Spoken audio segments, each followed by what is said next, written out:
fibroid uterus who wish to preserve her uterus. One of the keys to getting a large fibroid uterus out through a bikini incision is to extend the incision upwards to create more room, and as you can see, then the large multifibroid uterus can be easily delivered from the abdomen. As you can see, there are multiple fibroids, pedunculated fibroid on a stalk. Now I'm looking at the normal right ovary, normal left ovary. As you can see in the still picture, in my left hand is the pedunculated fibroid, multiple other fibroids. The first step is to clamp across the blood supply to the pedunculated fibroid, and then using an electrical knife, cut through the stalk. The bleeding that you see is actually coming from the fibroid, not from the uterus at this point. And then I'll be tying off that stalk with a suture to prevent any further bleeding.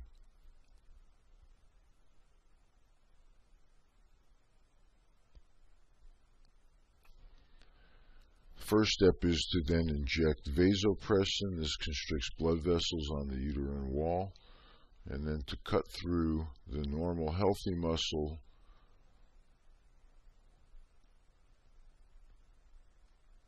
The fibroid is made of denser tissue, mostly collagen, and so it's fairly easy to see when I get to the right surgical plane.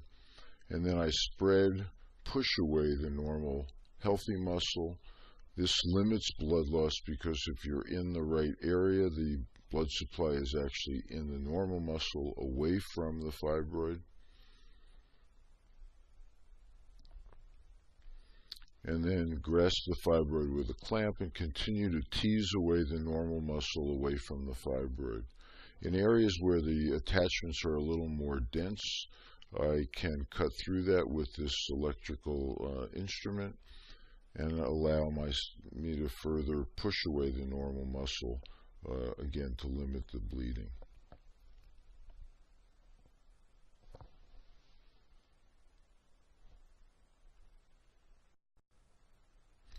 Another key to limiting blood loss is to rapidly and carefully suture the normal healthy muscle back together again, filling up that defect where the fibroid was.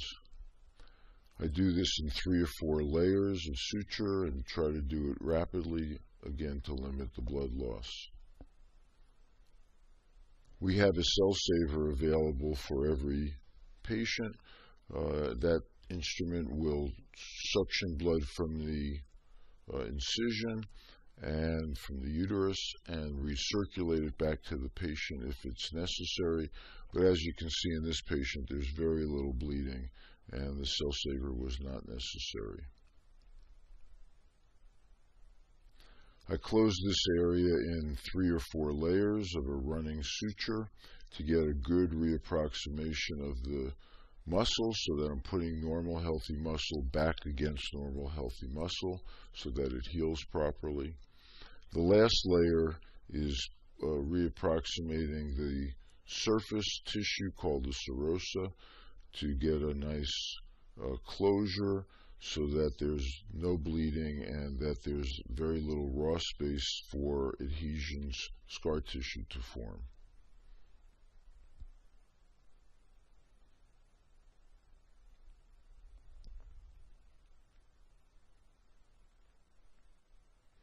So this is removal of the largest fibroid, and then as you'll see in a second, the incision is closed, very little or no bleeding is seen, and it's a fairly smooth surface. The other fibroids will be removed, and then at the end of the procedure, the uterus is essentially normal size. Compare that to the uterus that we started with before the removal of 18 fibroids from this particular woman. Now I'm applying Seprafilm.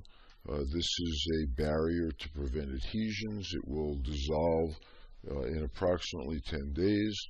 When it's wet, as you see here, it turns to a gel immediately and protects the raw areas of the uterus from sticking to bowel or other structures in the body.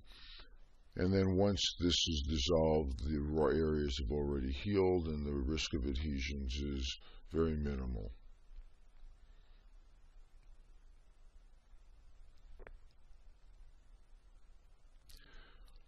After the sepra film is applied, then the uterus will be pushed back into the body, and then we will close this incision